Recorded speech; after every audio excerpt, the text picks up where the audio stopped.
जय हिंद दोस्तों, कैसे हैं आप सभी लोग। मैं आशा करता हूं कि आप सभी लोग रोज़ की तरह शानदार, जिंदाबाद और ज़बरदस्त होंगे। हमारी सब्जेक्ट है फिजिक्स और क्लास 11th जेईई मेंस और नेट के लिए इम्पोर्टेंट। और ये चैप्टर हमारा वर्क, पावर एंड एनर्जी चल रहा था। जो आज का टॉपिक हमारा है वो है एनर्जी। इसमें हमने कार्य को समाप्त कर लिया है और अब एनर्जी पढ़ने वाले हैं। और ये लेक्चर हमारा 5, और जिसमें आज हम पढ़ेंगे सिर्फ काइनेटिक एनर्जी के बारे में। पोटेंशियल एनर्जी अगले लेक्चर में पढ़ेंगे। इसके बारे में हम पूरी जानकारी आज करेंगे कि काइनेटिक एनर्जी क्या होती है। और इसके पहले हम कुछ बेसिक जानकारी आपको बता दें जो आप शायद भूल चुके होंगे। जैसे संवेग है, वेग है, विस्थापन है, त्वरण है, ये सारी चीज़ें इसमें काइनेटिक एनर्जी में काम आने वाली है। तो हम उनको पहले थोड़ा सा रिवाइज कर लेते हैं, उसके बाद हम पढ़ते हैं क्या होता है। चलिए देखिए।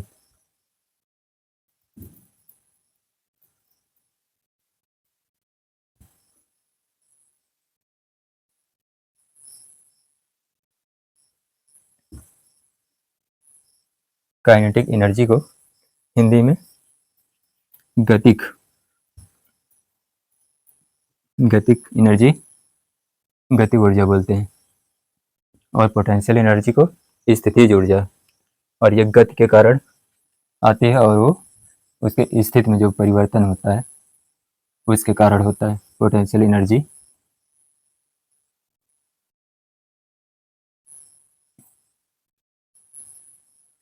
चलिए देखिए, जैसे हम देखें क्या पहले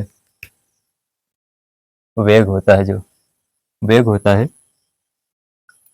ये होता है विस्थापन में परिवर्तन। विस्थापन में परिवर्तन की जो दर है वो होती है, यानी ds/dt करेंगे तो हमको वेग मिलेगा। अगर हम इसी का डबल डिफरेंशियल करें तो हमको मिलेगा क्या, त्वरण मिलेगा, एक्सक्लेरेशन मिलेगा हमको। ये हुआ। और त्वरण होता है dv/dt। वेग में परिवर्तन की दर होती है त्वरण। और इसी का या फिर आ, इसका विस्थापन का डबल डिफरेंशियल करें तो हमको तब भी ये त्वरण मिलेगा। जैसे d²s/dt²। ये भी अगर एक बार करेंगे तो हमको वेग मिलेगा, और 2 बार करेंगे तो ये मिलेगा, त्वरण मिलेगा। ये भी ए होता है। या फिर इसको हम जब वेरिएबल एक्सक्लेरेशन होता है, बदल रहा होता है, त्वरण बदलता परिवर्ती हो, तब क्या होता है कि ए को हम dv/dt लिखते हैं। या फिर इसी को ए बराबर डबल डिफरेंशियल करें तो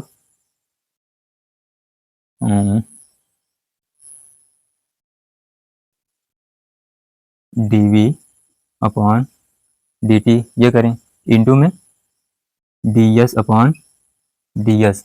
एक बार गुणा करें, एक बार भाग करें। तो अगर हम इनको कैंसिल करें तो कैंसिल भी हो जाएगा, तब भी इतना ही बचेगा। अब इसमें देखिएगा कि इसमें देखा जाए कि ये dt को हम और ds को ले लें तो ये क्या होगा, ds/dt किसके बराबर होगा, ds/dt वेग के बराबर होता है। तो हम लिख सकते हैं इसको, a बराबर त्वरण है तो इसको हम लिख सकते हैं v। ds/dt को लिख सकते हैं v के बराबर, तो v कर देंगे इंटू में dv/ds। कोई दिक्कत, ऐसा भी हो सकता है। इसको हम ये कब यूज करते हैं, जब वेरिएबल एक्सक्लेरेशन हो, तब बदल रहा होता है तब करते हैं। इसी तरह जैसे संवेग होता है जिसमें द्रव्यमान और वेग होता है, यानी संवेग को p से लिखते हैं। हम पढ़ा चुके हैं पहले, ये सब पढ़ चुके हैं पिछले चैप्टर में। तो p होता है mv, जहाँ m होता है मास और ये होता है वेग, वेलोसिटी होती है। और ये हुआ तो और क्या, और बल, बल को F बराबर ma के बराबर लिखते हैं, जहाँ a त्वरण है, m मास है, ये बल है। और बल को और लिखा जा सकता है ऐसे, बल होता है संवेग में बल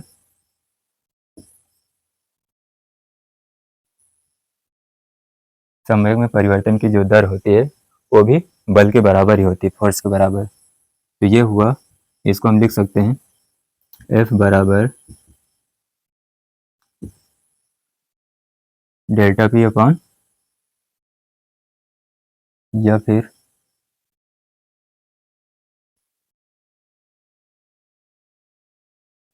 dP अपॉन dt, ये कर सकते हैं। संवेग में परिवर्तन की दर ये बल के बराबर होता है, ये हम पढ़ चुके हैं। ये न्यूटन का दूसरा नियम है।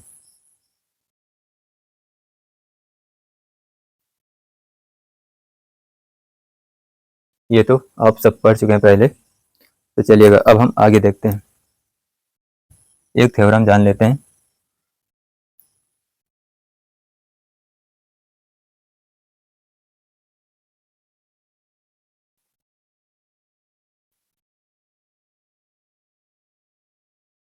वर्क एनर्जी थ्योरम क्या होती है उसको हम जान लेते हैं, उसके बाद हम गतिज ऊर्जा पर चलते हैं, क्योंकि ये सभी आगे सब यूज होगा इनका, तो इसीलिए पहले से बताना पड़ता है।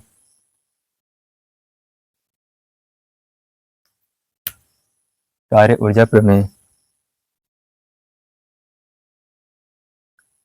कार्य ऊर्जा प्रमेय, ये इसको इंग्लिश में वर्क एनर्जी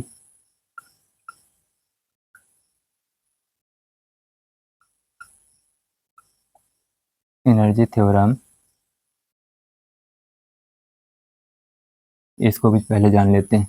ये होता है कि किसी निकाय है जैसे, उसमें सभी बलों द्वारा देखा जाता है, जो कार्य होता है वो गतिज ऊर्जा में परिवर्तन के बराबर होता है। तो देखिएगा, किसी निकाय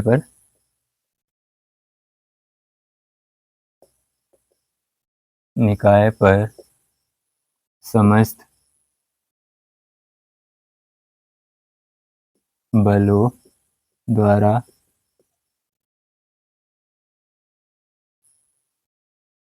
किया गया कार्य गतिज ऊर्जा में परिवर्तन के बराबर होता है, बराबर होता है। ये होता है W ऑल फोर्स, हम सभी बलों द्वारा देखेंगे। ऑल फोर्स ये होता है delta kinetic energy, kinetic energy को शॉर्ट में ऐसे भी लिखा जाता है, के से लिखते हैं, और इसको kinetic energy final minus kinetic energy initial, ये करेंगे। यही होता है कार्य ऊर्जा प्रमेय, यही होती है। तो आइए देखते हैं अब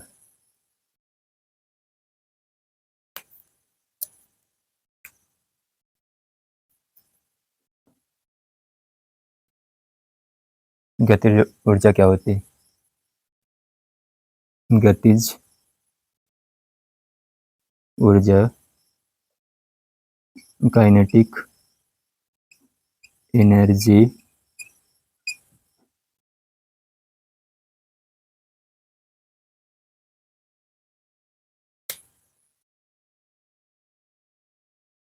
चलिए देखते हैं गतिज ऊर्जा क्या होती है।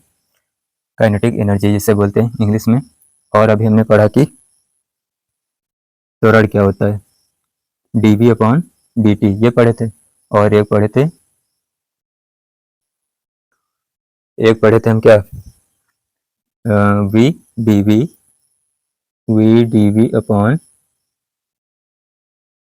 ds, ये पढ़े थे। और ये हुआ। तो अब देखिएगा कार्य क्या होता है। W बराबर integration F dot D S, यही होता है। तो कार्य बराबर समाकलन F बराबर क्या होता है, ये बल है, एम ए होता है, जहाँ पर m होता है मास और a होता है एक्सक्लेरेशन यानी त्वरण, ये होता है। तो F की जगह पर हम एम ए लिखेंगे, M A dot D S करेंगे, ये हुआ। अब इधर देखिएगा, तो W बराबर इंटीग्रेशन, ये बेसिक जानकारी। तो एम ए की जगह पर हम क्या लिखेंगे, ए की जगह पर हम इसको लिखेंगे V D V upon D S करेंगे। तो ए की जगह पर V D V upon D S करेंगे, इंटू में ये वाला डी एस करेंगे, ये हुआ। तो ये डी एस कैंसिल हो जाएगा, तो हमारे पास बचेगा क्या, W बराबर integration M V D V, इतना बचेगा। इधर देखिएगा अब, तो ये हो जाएगा हमारे पास W बराबर इंटू इंटीग्रेशन, m तो कांस्टेंट हो जाएगा, तो इसको हम बाहर ले लेंगे m को, ये हुआ। इंटीग्रेशन करेंगे v dv, ये कहाँ से कहाँ तक जाएगा, मान लेते हैं 0 से v तक जाएगा, ये हुआ। तो जब ऊपर से देखिएगा, ये होगा क्या कि W बराबर m इंटीग्रेशन v dv, ये होगा।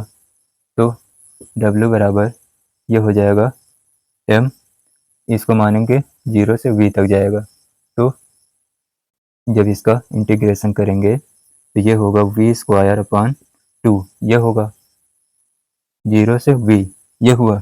तो W बराबर होगा क्या, m, ये हो जाएगा, इसको 2 को बाहर ले लीजिएगा पहले, तो इसको लिख सकते हैं 1/2 m, और ये v स्क्वायर हो जाएगा, और माइनस करेंगे, ये लोअर लिमिट करेंगे तो ये 0 हो जाएगा।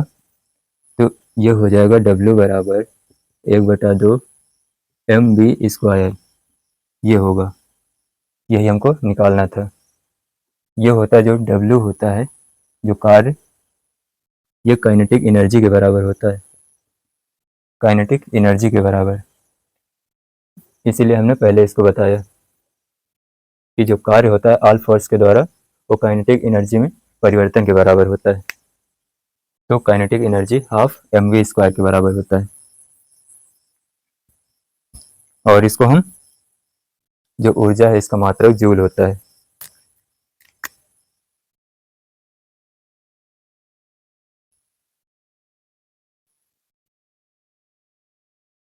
ऊर्जा का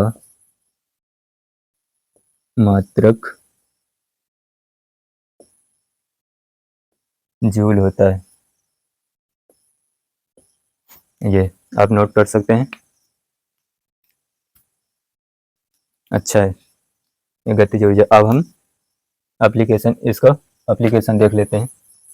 कार्य ऊर्जा प्रमेय का, वर्क एनर्जी थ्योरम का एप्लीकेशन नोट हो गया होगा।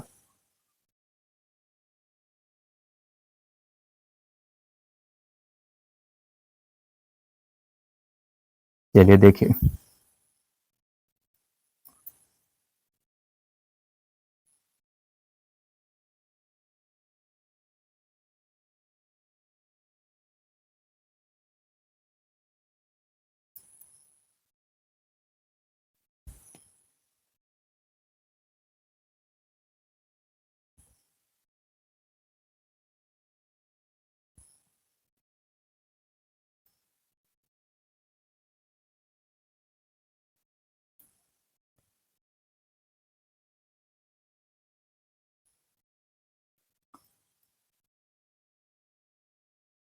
देखिएगा एप्लीकेशन।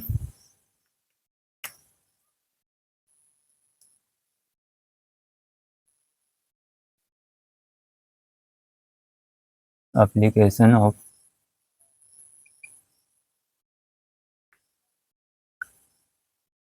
वर्क एनर्जी थ्योरम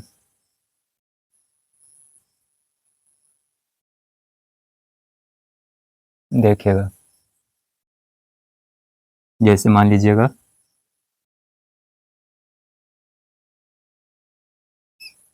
ये रहा, ये इंक्लाइंड प्लेन ये रहा ऐसे,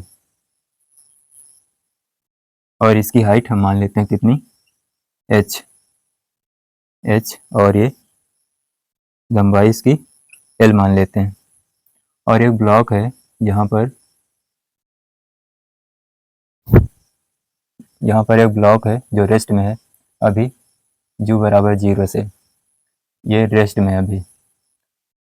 ये ऊपर से ये जो सतह ये वाली है ये चिकनी है, ये स्मूथ मानकर हम चलते हैं, और यहाँ पर आया तो इसका वेग मान लीजिए कि इस दिशा में v है, और इसका भार भी होगा नीचे की ओर mg, और इस दिशा में होगा क्या, mg cos थीटा, ये कोण इसको थीटा मान लेंगे, इधर होगा नॉर्मल फोर्स, और यहाँ जब आ जाएगा ब्लॉक सकते हुए यहाँ पर आएगा तो इसका वेग मान लेते हैं v0 हो गया।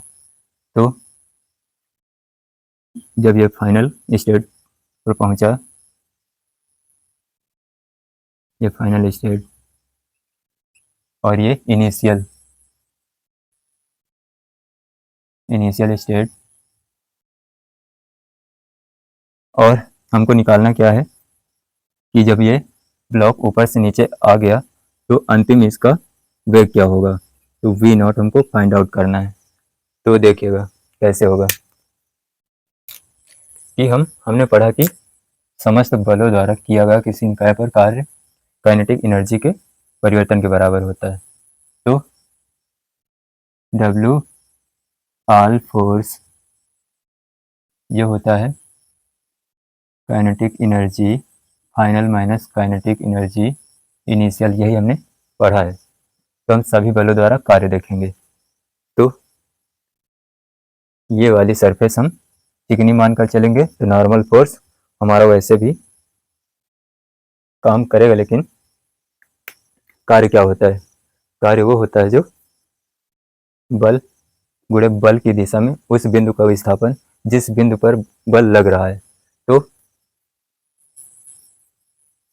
बल की दिशा में होना चाहिए विस्थापन। अगर बल की दिशा में है तो कार्य देगा, अगर बल की दिशा में नहीं है, परपेंडिकुलर है, तो कार्य नहीं देगा। तो देखिएगा ब्लॉक हमारा इस दिशा में चल रहा है, तो जो नॉर्मल होगा वो परपेंडिकुलर होगा, 90 डिग्री पर होगा। तो जो कार्य है नॉर्मल फोर्स द्वारा प्लस हम देखेंगे किसके द्वारा, वर्क mg के द्वारा plus work mg cos theta के द्वारा, ये हो जाएगा किसके, kinetic energy final minus kinetic energy initial के बराबर। तो ये जो नॉर्मल होगा इसके द्वारा तो कार्य, क्योंकि परपेंडिकुलर हो जाएगा, वेग इसका इस दिशा में, विस्थापन इसका इस दिशा में मिलेगा, और नॉर्मल परपेंडिकुलर है, इसलिए इसके द्वारा जो आएगा कार्य वो 0 आएगा। प्लस mg के द्वारा देखें तो mg नीचे की ओर है, तो इसका जो विस्थापन है ये ब्लॉक चलकर यहाँ तो आ गया, बट हाइट में देखें ऊर्ध्वाधर में देखें तो यहाँ से चला था ब्लॉक और यहाँ तक आ गया, यहाँ तक आ जाएगा, तो यह इतनी h हाइट तक ये नीचे आया। तो mg के द्वारा, क्योंकि mg की दिशा में h ऊंचाई नीचे आया, तो ये हो जाएगा कार्य होगा mg h इंटू h, इसकी हाइट जो है वो विस्थापन है, प्लस mg cos थीटा, ये भी परपेंडिकुलर होगा, तो इसके द्वारा भी जो आएगा वो 0 आएगा, बराबर काइनेटिक एनर्जी फाइनल देखें तो ये होगा काइनेटिक एनर्जी, अभी हमने पढ़ा था क्या होता है, इधर देखिएगा काइनेटिक एनर्जी हमने पढ़ा था कि हाफ mv² ये होता है, यही हमने पढ़ा। तो देखिएगा तो फाइनल करेंगे काइनेटिक एनर्जी, तो ये हो जाएगा हाफ mv, फाइनल में कितना है, फाइनल स्टेट में v0 है, v0² हो जाएगा, माइनस करेंगे काइनेटिक एनर्जी इनिशियल वाला करेंगे, तो उसमें तो u बराबर 0 है, मतलब इसमें वेग शून्य है, तो ये हो जाएगा शून्य हो जाएगा, तो m 0 का स्क्वायर ये हो जाएगा।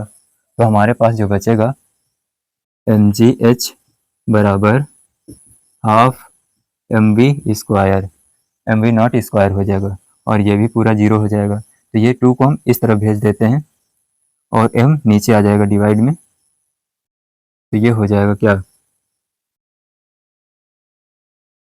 कि 2 mgh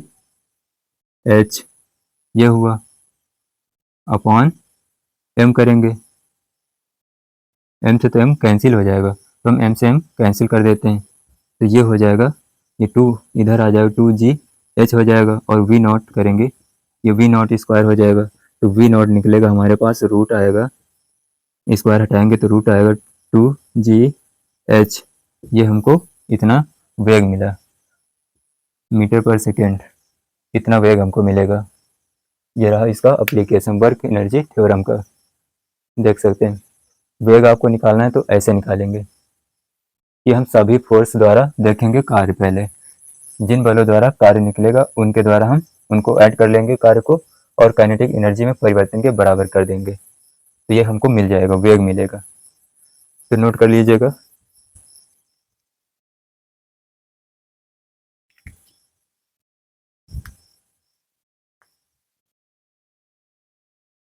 चलिए नोट हो गया होगा, और एक हम एग्जाम्पल करके देख लेते हैं तो आपको समझ में आ जाएगा।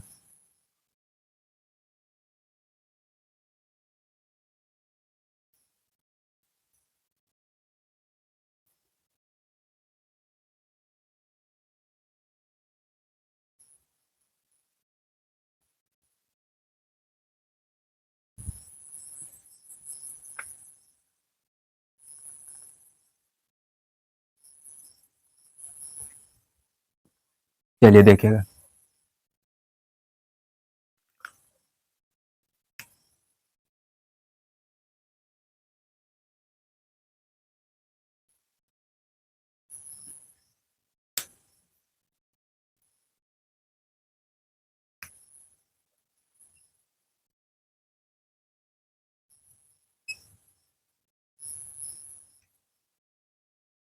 ये रहा, और इसकी हाइट हम h मान लेते हैं, और इसकी लंबाई यहाँ से यहाँ तक l मान लेते हैं, और ये सिस्टम पूरा इस दिशा में चल रहा है, ए तोरड से इस दिशा में चल रहा है, और एक बॉल यहाँ पर अभी नहीं चल रहा है, ये बॉल रही, ये अभी रेस्ट में है, और इसमें u बराबर 0 है, तो ये u बराबर 0 अभी ये रेस्ट में, जब ये चलना प्रारंभ करेगी तो ये क्या है, ये सतह स्मूथ है, ये वाली यानी चिकनी है, तो ये जो सिस्टम है ये उधर जाना प्रारंभ कर देगा। जब ये ब्लॉक नीचे आएगा, नीचे आने लगेगा, तो ये सिस्टम आगे बढ़ने लगेगा x दिशा में, और यहाँ पर मान लीजिए v इसका वेग, और नीचे लग रहा होगा mg, और इस दिशा में mg cos थीटा ये लगेगा, और यहाँ पर आ जाएगा फाइनल स्टेट पर, तो इसका वेग v नॉट मान लेते हैं। ये हुआ, तो हम क्या करेंगे कि हमको v नॉट निकालना है, फाइंड आउट करना है। तो v नॉट निकालने के लिए हमको क्या करना पड़ेगा, क्योंकि जब ये चलना प्रारंभ कर देगा तो ये जो सिस्टम है ये भी चलना प्रारंभ कर देगा, ये त्वरण से आगे बढ़ने लगेगा। तो क्या होगा कि अ, इसका अगर कुछ निकालना है तो हम सबसे पहले इस सिस्टम को रोकेंगे। कैसे रोकेंगे, इसके ऊपर जाकर हम बैठ जाएंगे। जब हम इसके ऊपर जाकर बैठ जाएंगे तो इसके सापेक्ष ये रेस्ट में आ जाएगा, तो इसके जो सिस्टम निकाय पर जो भी कुछ है, त्वरण है, वेग है, हम उसको दूसरे वाले ब्लॉक को दे देंगे, दूसरे वस्तु को हम दे देंगे सारी चीज़ें। तो इसमें पहले हम आदमी बैठाएंगे, ये रहा आदमी। ये जब आदमी इसमें बैठ गया तो इसका वेग तो हो गया ख़त्म। अब मिलेगा किसको, इसको मिलेगा, इसको दे देंगे बॉल को, ये त्वरण देंगे इस दिशा में। जब इस दिशा में देंगे तो ये नीचे की ओर आ रहा है, इसका मास होगा कुछ ना कुछ, तो जब त्वरण देंगे पर दिशा पलट कर देंगे तो ma हो जाएगा। यही होता है सूडो फोर्स। तो क्या होगा कि हम देखेंगे, पहले कार्य देखेंगे तभी हमको ये वेग मिलेगा। वर्क ऑल फोर्स के द्वारा kinetic energy final minus kinetic energy initial, ये होगा। तो हम देखेंगे कार्य, पहले कौन से बल देखें, mg के द्वारा, mg के द्वारा प्लस कार्य नॉर्मल फोर्स द्वारा प्लस कार्य mg cos थीटा के द्वारा plus pseudo force work pseudo force के द्वारा, ये होगा किसके, काइनेटिक एनर्जी में परिवर्तन के बराबर, ये हुआ। तो mg के द्वारा ये h हाइट नीचे आया क्योंकि mg नीचे की ओर लगता है, तो उसका विस्थापन h होगा, तो h हाइट और नीचे आया, तो उसके द्वारा जो कार्य होगा mg h हो जाएगा। mg के द्वारा देख रहे हैं प्लस ये नॉर्मल है, नॉर्मल इधर लगेगा, तो इसके द्वारा इस दिशा में विस्थापन हमको नहीं मिलेगा, इसलिए ये जीरो हो जाएगा, प्लस mg cos थीटा, इसके भी द्वारा कार्य जीरो होगा क्योंकि परपेंडिकुलर हो जाएगा। और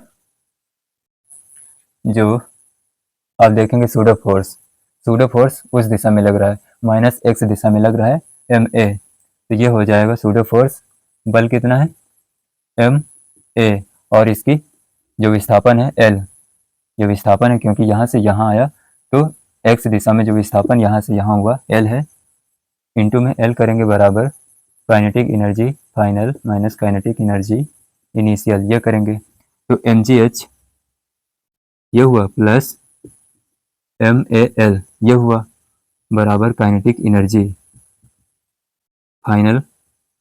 अब देखिएगा काइनेटिक एनर्जी जो फाइनल है वो होता है हाफ एम, इसका मास मान लीजिए एम है, एम वी नॉट स्क्वायर, क्योंकि वी नॉट है अंतिम वेग और प्रारंभिक वेग इसका शून्य है, जीरो, तो ये हो जाएगा हाफ एम यू स्क्वायर, ये हो जाएगा जीरो के बराबर। तो इधर करेंगे M G H plus M A L हो जाएगा और बराबर half M V square, M V naught square हो जाएगा, तो हमको वी नॉट निकालना है, तो ये टू इधर आ जाएगा, तो एम से हम सटा देंगे हम, ये two G H plus two A L हो जाएगा, इधर इंटू में आएगा, ये हुआ बराबर करेंगे वी नॉट स्क्वायर हो जाएगा, तो वी नॉट करेंगे तो root two G H plus two A L, ये हुआ, हमको वेग मिल गया इतना, वी नॉट अंतिम वेग इतना होगा, ये आएगा किसमें, मीटर पर सेकंड में। नोट कर लीजिएगा, समझ में आ गया होगा अब तो। अगर अब भी ना समझ में आया हो तो मिलना फिर क्लास के बाहर, फिर अच्छे से समझाएंगे। नोट कर लीजिएगा। अब हम देखेंगे संवेग व काइनेटिक एनर्जी में संबंध क्या होता है, ये नोट हो गया होगा तो देखिएगा। उसके बाद हम चलेंगे सवाल पर, जो भी आपको कंफ्यूजन रह गया है वो हम सवाल में सीख लेंगे, सवाल कैसे किए जाते हैं अभी हम सीखेंगे, इनको रटने से सिर्फ काम नहीं चलता है, आपको इनका यूज कैसे करना है वो आपको जानना है।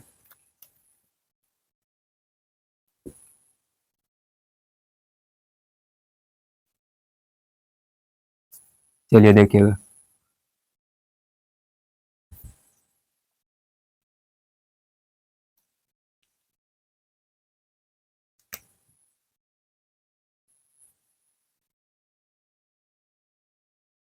संवेग व काइनेटिक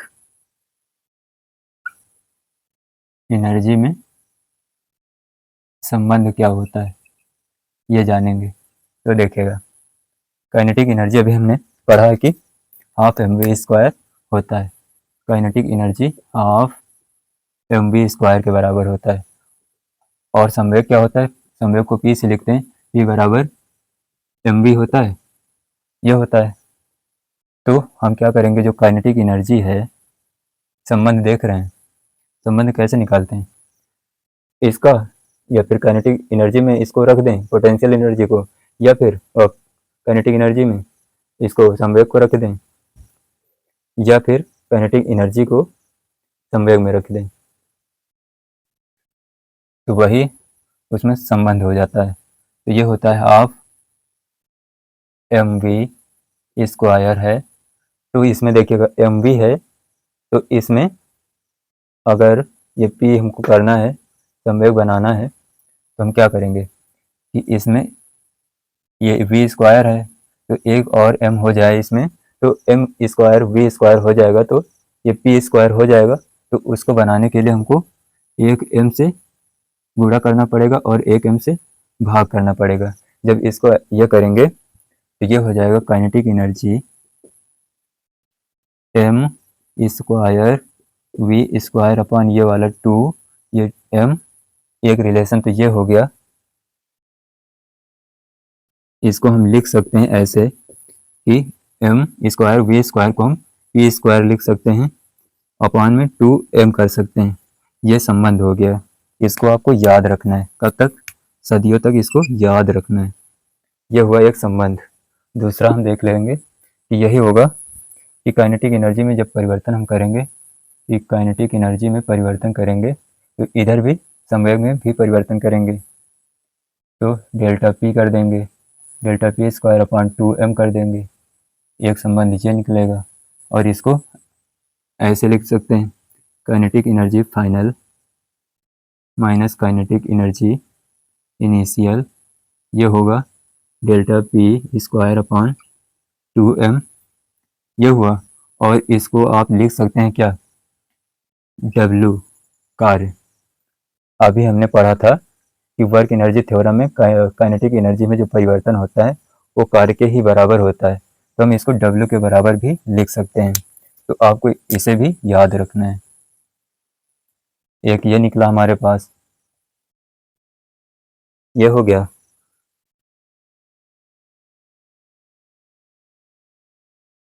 और जैसे देख लीजिएगा, जैसे हमको P निकालना है, संवेग निकालना है, इसी में, इस वाले में, इसमें देखिएगा, अगर संवेग निकालना है तो हमको क्या करना पड़ेगा, 2m को इधर ले जाना पड़ेगा, तो ये हो जाएगा p स्क्वायर बराबर, ये 2m हो जाएगा, ये 2m इधर आ जाएगा इनटू में, और काइनेटिक एनर्जी ये हो जाएगा, और p निकालेंगे तो ये हो जाएगा 2m काइनेटिक एनर्जी के बराबर, ये रूट में आ जाएगा। या फिर इसको, अगर इसको डेल्टा p करेंगे तो ये डेल्टा काइनेटिक एनर्जी हो जाएगा। इसमें परिवर्तन, अगर इसमें परिवर्तन करेंगे संवेग में, तो ये काइनेटिक एनर्जी में भी परिवर्तन होगा, तो इसको भी याद रखना है आपको। ये हुआ संवेग, और ये संवेग है, और संवेग में परिवर्तन निकालेंगे, डेल्टा पी करेंगे तो ये root 2m delta kinetic energy. ये आपको केमिस्ट्री में भी काम करेगा, लेकिन इसमें तो पॉजिटिव होता है, पर केमिस्ट्री में निगेटिव होगा, पर ये सब पॉजिटिव होगा। जो पोटेंशियल एनर्जी होगा वो उसमें माइनस में होता है, निगेटिव में होता है, केमिस्ट्री में निगेटिव में होता है, बट इसमें फिजिक्स में पॉजिटिव में होता है। आपको पढ़ना ये सब, आपको केमिस्ट्री में फिर से पढ़ना पड़ेगा। ये तो फिजिक्स है, सेम सब कुछ यही मिलेगा, सिर्फ चिन्ह का फर्क होता है। ये आप इसको भी याद रखना। संवेग व काइनेटिक एनर्जी में संबंध भी पढ़ लिया हमने। आप समझ में, आपको समझ में आ गया होगा कि कैसे हम निकाल सकते हैं। चलिए, नोट हो गया होगा। चलिए देखते हैं, जब बल या विस्थापन को समय के पदों में दे रखा हो तब कैसे करेंगे। आइए देखते हैं, ये नोट हो गया होगा।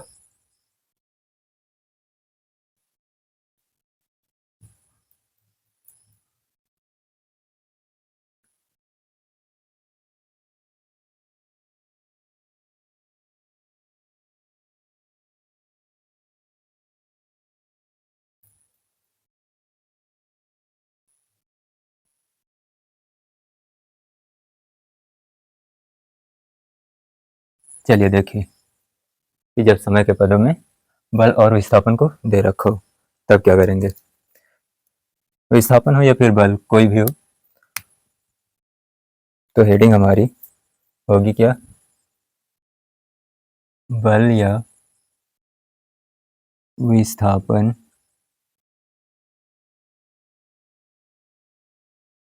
समय के पदों में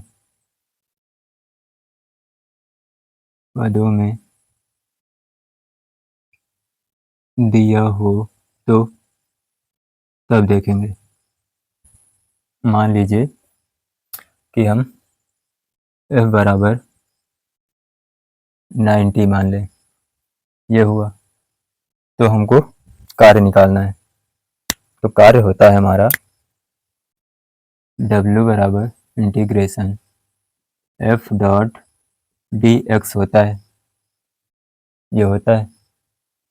तो अगर जैसे हम निकालें कार्य इंटीग्रेशन F डॉट F की जगह पर हम ये F दे रखा है 9t डॉट dx, इतना कर दें तो क्या इसका इंटीग्रेशन होगा, t का इंटीग्रेशन होगा। अगर t के रिस्पेक्ट में हम करेंगे तभी होगा, अन्यथा नहीं होगा। ये dx है तो नहीं हो सकता है, इसका हम समाकलन नहीं कर सकते। तो हम इसको सॉल्व नहीं कर सकते, ये होगा। तो इसको सॉल्व करने के लिए जो dx है इसको t के पदों में लाना होगा या फिर t को dx के पदों में लाना होगा, एक में लाना होगा तभी ये समाकलन होगा, तभी हमारा कार्य निकलेगा। तो आइए देखते हैं हम बल का ऐसा फार्मूला यूज करें जो t के पदों में हो। t के पदों में हमने पढ़ा कि संवेग पढ़ा है कि जो f होता है F बराबर dp अपॉन dt, संवेग में परिवर्तन की दर जो है वो बल के बराबर है। क्या इसमें dt आता है तो हम इसका यूज कर सकते हैं, dt आता है इसमें तो हम यूज कर सकते हैं। f की जगह पर हम dp अपॉन dt कर सकते हैं। तो ये होगा क्या, dp अपॉन dt करेंगे, इसको बराबर करेंगे किसके, 9t के, ये हुआ।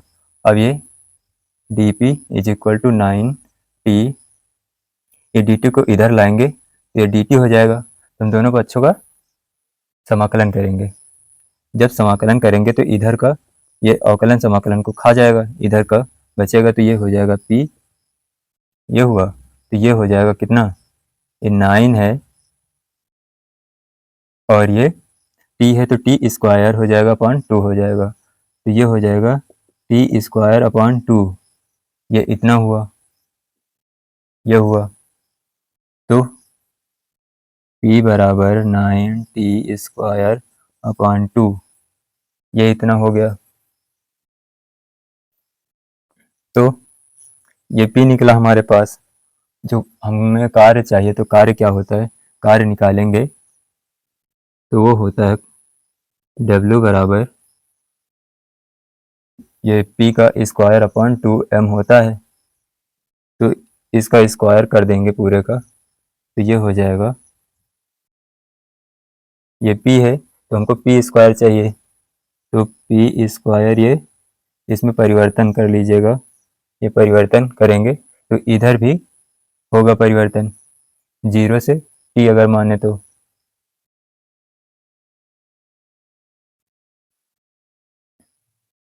ये हुआ। तो अगर परिवर्तन निकालेंगे तो इतना ही आएगा। एक बार हम इसको 0 ले लें, इसको 0 से t तक ले जाएं, ये t तक ये करें और इसको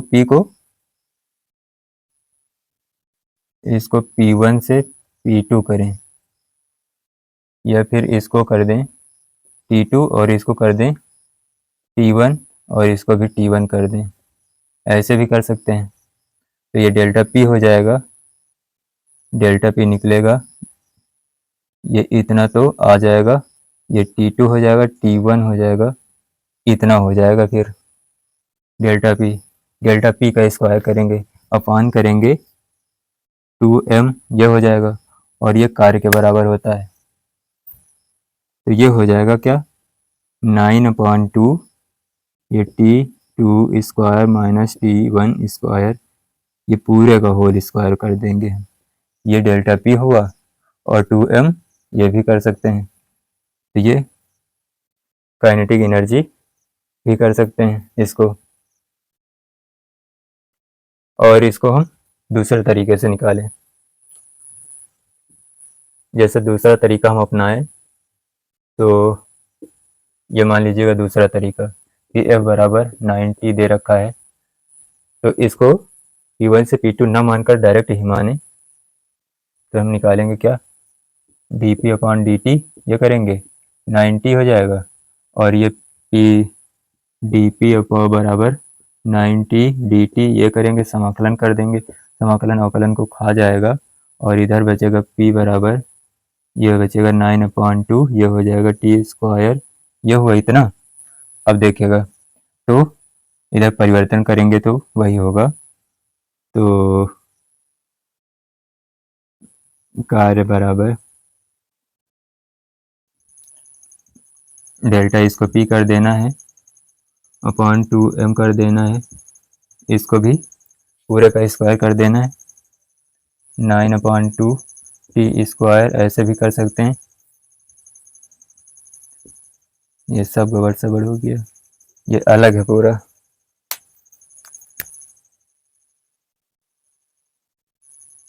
ये इतना अलग, ऐसे भी कर सकते हैं। या फिर हम देखते हैं सेकंड मेथड, ये केस 1 मान लीजिएगा इसको, केस फर्स्ट, हम सेकंड केस देखेंगे तो उसमें आपको समझ में आएगा। देखते हैं सेकंड केस,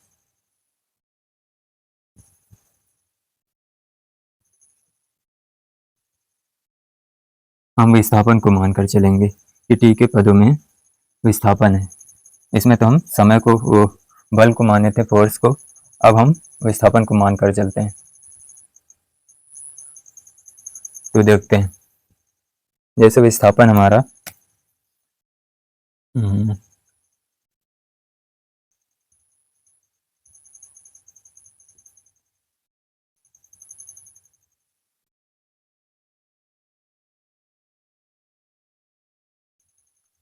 एस विस्थापन देखते हैं, मान लेते हैं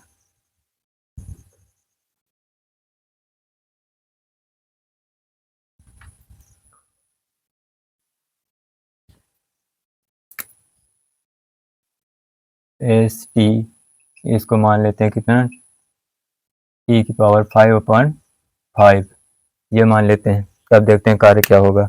इसको सेकंड केस माने, ये सेकंड केस,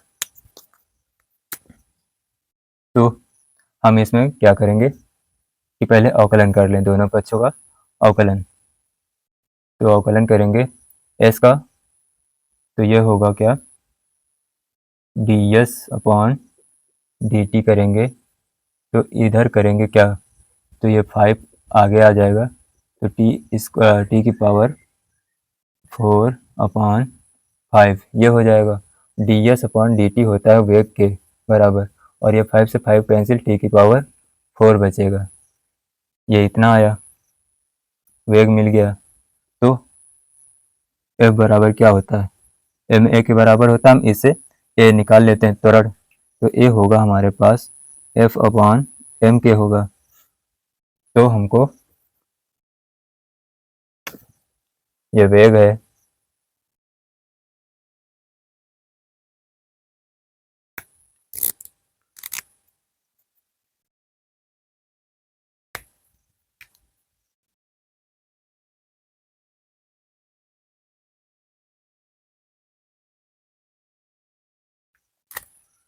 ये वेग इतना, और संवेग क्या होता है, p बराबर mv होता है, ये हुआ। और जब ये p इतना हुआ तो v की जगह पर हम t रखेंगे, तो काइनेटिक एनर्जी जो होगा वो क्या होगा, डेल्टा p इसको कर देते हैं अपॉन P2/2m कर देते हैं, तो ये हो जाएगा mv स्क्वायर करेंगे, तो ये हो जाएगा क्या, एम टी की पावर 4 एम टी की पावर 4 अपॉन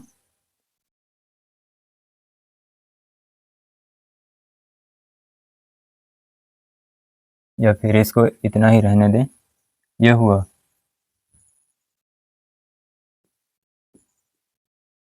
ये काइनेटिक एनर्जी इतना, इसी को हमको बनाना था। यही काइनेटिक एनर्जी, ये इसमें भी परिवर्तन होगा, काइनेटिक एनर्जी में परिवर्तन, और ये संवेग में परिवर्तन का स्क्वायर। तो ये किसके बराबर होता है, कार्य के बराबर ये कार्य होता है। नोट कर लीजिएगा। अब हम चलते हैं सवाल पर, जो आपको क्वेश्चन करने में आसानी होगी। क्वेश्चन से हम हर तरह के क्वेश्चन जान लेंगे, तो आपको क्वेश्चन करने में कोई दिक्कत नहीं होगी। चलिए देखते हैं क्वेश्चन।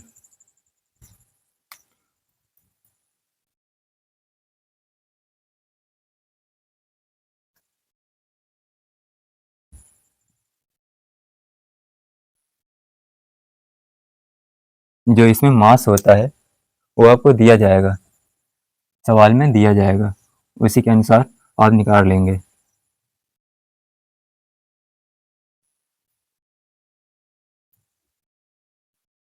चलिए देखते हैं सवाल। चलिए देखिए क्वेश्चन क्या कहता है।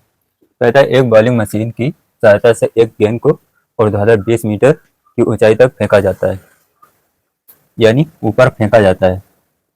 और कह रहा है गेंद का द्रव्यमान आपको मास दे रखा है 0.15 kg है। यदि बॉल पर कार्यरत नियत बल यानी कांस्टेंट फोर्स आपको दे रखा है F, और गेंद क्षैतिजता 0.2 यानी एक्स एक्सिस में 0.2 मीटर की दूरी तय करती है। तो हमसे F का मान पूछा, वो भी न्यूटन में, और G की वैल्यू आपको दे रखी है। तो आइए देखते हैं सोल्यूशन क्या होगा। तो पहले हम बॉलिंग मशीन बना लेते हैं। ये मान लेते हैं बॉलिंग मशीन, ऊपर ऊर्ध्वाधर कह रहा फेंका जाता है, ये बॉल ये रहे, और इसकी हाइट हमको दे रखी है 20 मीटर, h आपको दे रखा है 20 मीटर, और ये लंबाई आपको दे रखी है कितनी, 0.2 मीटर, और हमको क्या दे रखा है, ये m द्रव्यमान का है। यहाँ पर u बराबर 0 से चला, और इसका मास हमको m दे रखा है 0.15 kg, इतना दे रखा है। और हमको बल निकालना है, फोर्स निकालना है, वो भी न्यूटन में। तो हम क्या करेंगे, तो इसमें मास भी दे रखा है, हम इसका पहले कार्य जान लेते हैं। कार्यरत बल आपको दे रखा है, तो हम कार्य पहले निकाल लेते हैं। कार्य निकालेंगे तो कार्य में बल भी आता है, उसी से देखेंगे। और हमको क्योंकि कार्य में विस्थापन भी होता है, तो विस्थापन हमको मिल जाएगा। तो कार्य होता है F द्वारा F इंटू डी, ये विस्थापन है। तो कार्य किसके बराबर होता है, काइनेटिक एनर्जी के बराबर होता है, क्योंकि इसमें आपको वेग भी मिलेगा। अंतिम वेग हम मान लेते हैं इसका v0,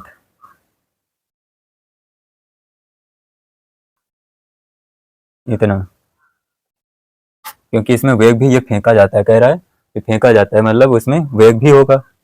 तो इसलिए हम काइनेटिक एनर्जी निकालेंगे। काइनेटिक एनर्जी ये परिवर्तन के बराबर होता है, कार्य हमारा काइनेटिक एनर्जी में परिवर्तन होता है। तो इसको कर देंगे एफ डी के बराबर, ये होता है हाफ एम वी स्क्वायर, करेंगे माइनस करेंगे, क्योंकि ये प्रारंभिक वेग इसमें 0 है, शून्य है, तो हम इधर शून्य कर देंगे, बराबर कर देंगे किसके, एफ डी के इंटू डी, बीच की दूरी है ये, और ये एफ हम निकाल लेंगे इससे। एफ होगा, एफ बराबर आएगा half M V square upon upon कर देंगे कितना, डी, ये हुआ। तो डी की वैल्यू हमको पता चल जाए, तो हमको ये वी की वैल्यू पता चल जाए, तो एफ हमको मिल जाएगा। तो वी भी निकालना है और डी भी निकालना है। तो डी की वैल्यू तो हमको मिल जाएगी, ये रही, ये डी है इतना, ये डी है, और क्योंकि बॉल इधर ही चली तो इस दिशा का विस्थापन हमको चाहिए, तो ये डी हो जाएगा 0.2, डी की वैल्यू 0.2 मीटर और एच हमको दे रखा है 20 मीटर। ये तो हमको वेग निकालना है। वेग निकालने के लिए आपको हाइट दे रखी है, पैरा फेंका जाता है, मतलब मैक्सिमम हाइट तक ये फेंका जाता है। तो हम मैक्सिमम हाइट वाला इसमें फार्मूला यूज कर लेते हैं, 1D वाला यूज कर लेते हैं। 1 डायमेंशनल में जब हम बॉल को फेंकते थे तब उसकी हाइट क्या होती थी, मैक्सिमम हाइट होती थी क्या, एच मैक्स देखें तो ये होता था u²/2g, याद आया, ये होता है एच मैक्स। तो हम क्या करेंगे, प्रारंभिक वेग हमारे पास दे रखा है कितना, 0, तो हमको वेग निकालना है। तो ये हो जाएगा एच मैक्स, हमको हाइट दे रखी है 20 मीटर, देखते हैं, और इधर इंटू में ले जाएंगे इसको, 2 × 2 × 10, ये हो जाएगा u², हमको वेग इसी से मिलेगा।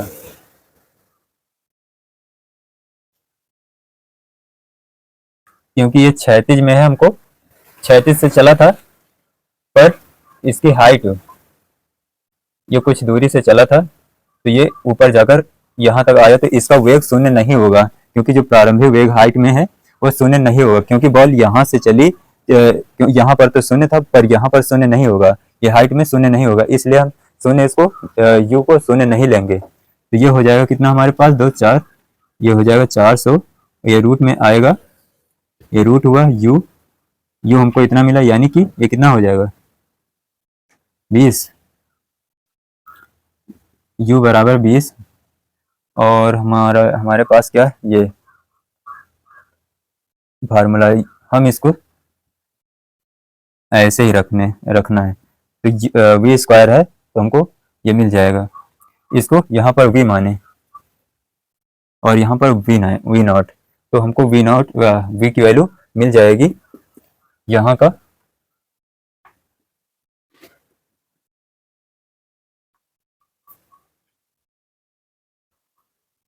यहाँ पर तो वेग शून्य नहीं होगा, तो यहाँ के लिए हम निकालेंगे, तो ये हो जाएगा कितना, इसको v² करें और इसको भी v कर लें और इसको v कर लें। क्यों, यहाँ पर u प्रारंभिक वेग है, बट ये हाइट के लिए होती थी।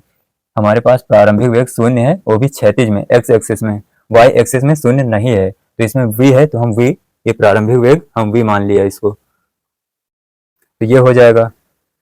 अब इसमें v² की वैल्यू इसमें पुट कर देंगे, तो ये हो जाएगा F = हाफ m की वैल्यू आपको दे रखी 0.15, 0.15 इंटू v² की वैल्यू आपको 400 दे रखा है, अपॉन d की वैल्यू हमको दे रखा है 0.2 मीटर, ये हुआ।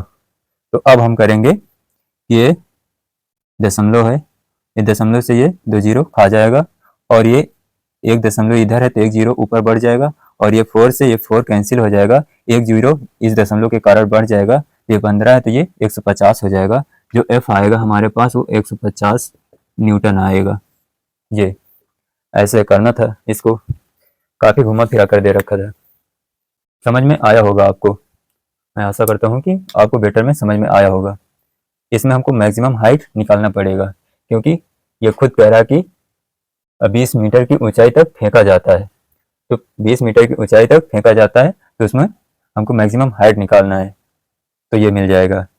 ये हाइट के लिए प्रारंभिक वेग हो जाएगा v, नोट कर लीजिएगा, समझ में आया होगा। चलिए हम अगला सवाल देखते हैं।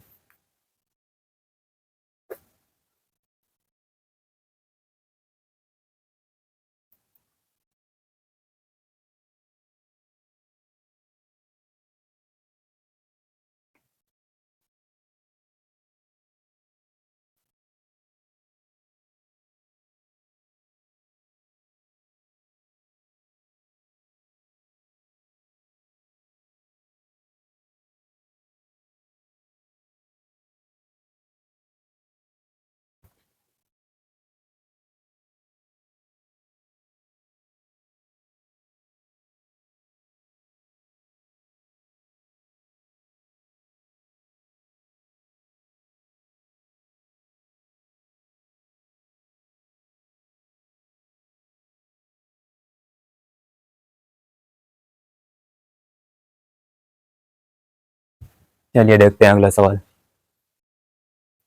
चलिए देखिए सवाल क्या कहता है। कह रहा है एक कण एक बल के प्रभाव में विराम अवस्था से गति प्रारंभ करता है, यानी रेस्ट में था तो प्रारंभ कर दिया। तो बल कण द्वारा चली गई दूरी के अनुसार इस प्रकार परिवर्तित होता है कि जैसा कि चित्र में आपको दर्शाया गया है कि 3 मीटर दूरी चलने के बाद कण की गतिज ऊर्जा हमसे पूछा है, यानी 3 मीटर चलने के बाद हमसे गतिज ऊर्जा, यहाँ चलने के बाद हमसे गतिज ऊर्जा पूछा है, यहाँ तक आया 3 मीटर। तो हम एरिया निकाल लेंगे इसका। तो गतिज ऊर्जा आपको पता है कि एरिया किसके बराबर होता है, कार्य के बराबर। जो एरिया होता है वो कार्य के बराबर होता है, ये हम पहले पढ़ा चुके हैं। ये हुआ।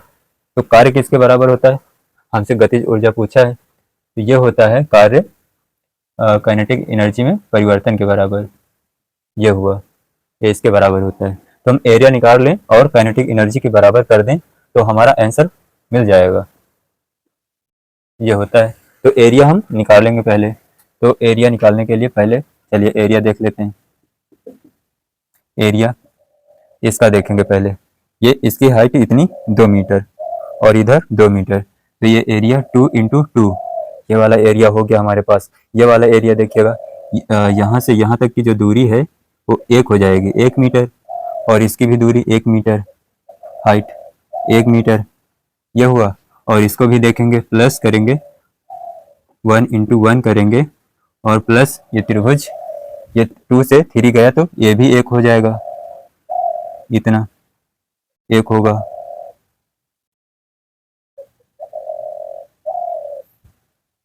ये हुआ।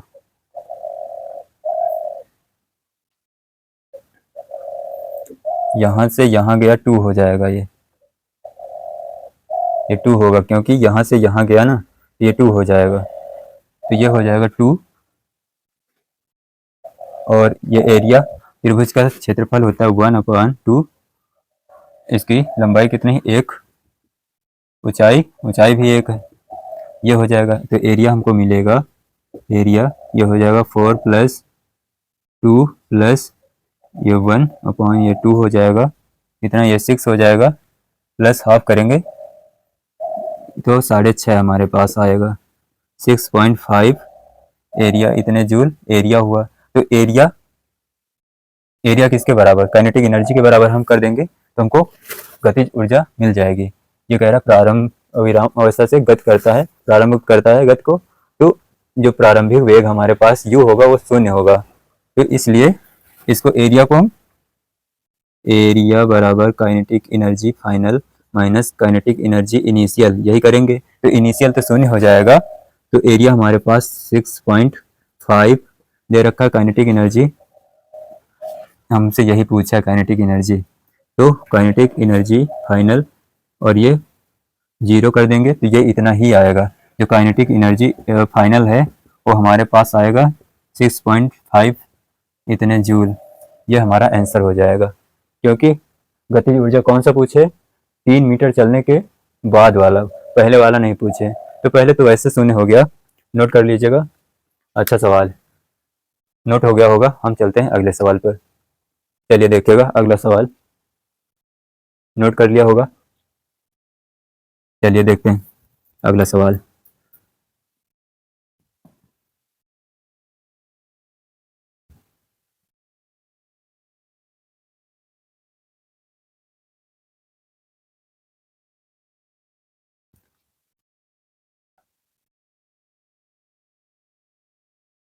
अब तो सवाल करने में आसानी होगी गतिज ऊर्जा के। चलिए देखिएगा अगला सवाल। चलिए देखिएगा क्वेश्चन क्या कहता है। पहले वीडियो को पुश करें और क्वेश्चन को सॉल्व करें, उसके बाद करते हैं। चलिए देखिएगा, एक कण किसी एक बल F बराबर 3i cap minus 12j cap के अंतर्गत D आपको दे रखा है 4i कैप से विस्थापित से पूर्व गतिज ऊर्जा यानी प्रारंभिक गतिज ऊर्जा 3j कैप, यानी काइनेटिक एनर्जी इनिशियल आपको दे रखा है 3j कैप। तो विस्थापन के बाद उसकी गतिज ऊर्जा हमसे काइनेटिक एनर्जी फाइनल वाला पूछा है, ये हमको फाइंड आउट करना है। तो हम क्या करेंगे कि कार्य निकाल लेंगे, बल दे रखा है और विस्थापन दे रखा है तो हम कार्य निकाल लेंगे। तो वर्क डन होगा क्या, F इंटू डी ये होता है, तो W बराबर निकालेंगे 3i cap minus 12j cap dot D कितना 4i कैप, ये करेंगे तो W बराबर हो जाएगा, i का i के साथ गुणा करेंगे, j का j के साथ, पर j है नहीं तो शून्य हो जाएगा, i का i के साथ करेंगे तो ये 3 और ये 4, ये हो जाएगा 12 और ये 0 हो जाएगा 12 इंटू 0 हो जाएगा, तो हमारे पास जो कार्य आएगा 12 जूल आ जाएगा ये कार्य। और कार्य किसके बराबर होता है, काइनेटिक एनर्जी में परिवर्तन के बराबर होता है। तो W बराबर होगा डेल्टा काइनेटिक एनर्जी, ये होगा, तो W बराबर होगा kinetic energy final minus kinetic energy initial, ये होगा। तो हम करेंगे क्या कि हमारे पास इनिशियल दे रखा है और कार्य दे रखा है, इतना कार्य हमने निकाला, तो कार्य हो जाएगा 12 is equal to kinetic energy final वाला माइनस ये काइनेटिक एनर्जी हमको दे रखा है ये 3j कैप, तो हम इसको 3 कर देंगे और ये काइनेटिक एनर्जी हमारे पास निकल कर आएगा फाइनल वाला, ये इधर माइनस में तो इधर आ जाएगा प्लस में, ये हो जाएगा 15 काइनेटिक एनर्जी, ये इतने जूल हमको मिलेगा, काइनेटिक एनर्जी फाइनल 15 जूल आएगा। नोट कर लीजिएगा, अच्छा सवाल। मैं आशा करता हूँ कि काइनेटिक एनर्जी के सवाल आपको समझ में आ रहे होंगे, बस इसी तरह के क्वेश्चन आते हैं। चलिए और देखते हैं क्वेश्चन, नोट हो गया होगा, चलिए देखिएगा और देखते हैं। जितना ज़्यादा हम क्वेश्चन करेंगे उतना ज़्यादा हमारी प्रैक्टिस होगी, सिर्फ थ्योरी पढ़ लेने से कुछ नहीं होगा जब तक हम क्वेश्चन नहीं कर पाएंगे। क्वेश्चन करना कंपलसरी, जितना ज़्यादा क्वेश्चन करेंगे उतना ज़्यादा फिजिक्स आपको आसान लगने लगेगी। अगर आप क्वेश्चन कर लेते हैं तो थ्योरी तो आप वैसे ही बना लेंगे। चलिए देखिए क्वेश्चन क्या कहता है, वीडियो को पुश करें और क्वेश्चन को सॉल्व करें। सॉल्यूशन देखिएगा, कह रहा है 1 kg मास का एक कण एक समय पर निर्भर बल आपको दे रखा है F बराबर 6t का अनुभव करता है। यदि विरामावस्था से चलता है तो पहले 1 सेकंड में बल द्वारा किया गया कार्य, तो हमको F दे रखा है, देखिएगा ध्यान से 6t दे रखा है, तो बल का ऐसा फार्मूला यूज करें जो t के पदों में होता है। तो बल क्या होता है, संवेग में परिवर्तन की जो दर है उसके बराबर होता है, यानी बल को हम क्या लिख सकते हैं, dp अपॉन dt लिख सकते हैं, और ये t, क्योंकि ये t है, हमको कार्य निकालना है, तो हम इसका अगर समाकलन करेंगे तो समाकलन करने के बाद ये समाकलन नहीं होगा जब समाकलन करेंगे, क्योंकि f t के पदों में है या फिर पूरा का पूरा, और हमको टाइम दे रखा है 1 सेकेंड दे रखा है, तो ये हो जाएगा, तो ये dt को हम इस तरफ भेज देंगे और ये dp बराबर हो जाएगा 6t इंटू dt, ये हो जाएगा, हम दोनों पक्षों का समाकलन कर देंगे तो ये समाकलन अवकलन को खा जाएगा, तो ये बचेगा p और इधर बचेगा, इसका जब समाकलन करेंगे ये कांस्टेंट है 6, तो इसको 6 हम बाहर ले लेंगे और t है तो t का t स्क्वायर हो जाएगा अपॉन 2 आ जाएगा, ये हो जाएगा, तो इसको भी कैंसिल कर देंगे, ये 3 हो जाएगा, तो जो p आया हमारे पास 3t स्क्वायर ये आया, और कह रहा है विरामावस्था से चलता है तो इसका जो संवेग होगा प्रारंभिक संवेग वो 0 होगा, तो इसमें जब हम करेंगे क्या डेल्टा p आएगा, इतना ही आएगा 3t स्क्वायर, क्योंकि जो प्रारंभिक संवेग होगा निकालेंगे वो 0 आएगा, क्योंकि उसमें जो u होगा संवेग क्या होता है p बराबर mv होता है, इसी को हम परिवर्तन निकालें तो माइनस mu हो जाएगा, ये इतना हो जाएगा, ये 0 हो जाएगा, ये u है तो ये 0 हो जाएगा, तो बचेगा इतना हमारे पास, ये अंतिम वाला, तो वही ये अंतिम वाला हो जाएगा, ये हुआ। और कार्य क्या होता है, किया गया कार्य निकालना है, तो W बराबर काइनेटिक, ये वाला काइनेटिक एनर्जी में परिवर्तन, इसको हम नहीं निकालेंगे। दूसरा फार्मूला हमने पढ़ा कि संवेग में परिवर्तन ये जो होता है स्क्वायर अपॉन 2m, ये पढ़े हैं, तो ये भी होता है काइनेटिक डेल्टा काइनेटिक एनर्जी में परिवर्तन के बराबर होता है। तो ये वाला फार्मूला हम अप्लाई कर देंगे। कार्य निकालना है हमको, तो कार्य मिल जाएगा। ये हमको डेल्टा पी इतना दे रखा है 3p² अपॉन 2 इंटू में m करेंगे ये इतना, तो कार्य मिल जाएगा हमको 3 इंटू टी 1 सेकेंड में, तो 1 कर देंगे 1 का स्क्वायर अपॉन 2 और मास हमको दे रखा है 1 kg, तो 1 कर देंगे, ये हो जाएगा 3/2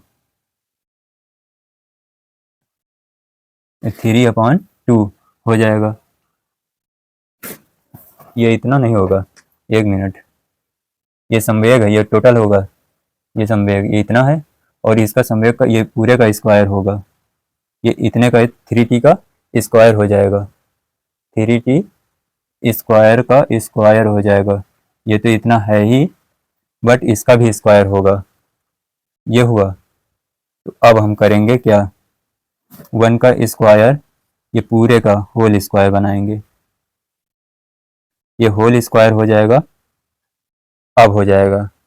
तो ये हो जाएगा W बराबर, ये हो जाएगा 3 का स्क्वायर करेंगे तो ये हो जाएगा 9/2, जब करेंगे तो ये 4.5 आएगा, कार्य जूल में आता है तो 4.5 हमारा जो आंसर आया वो 4.5 पहला आंसर हो जाएगा।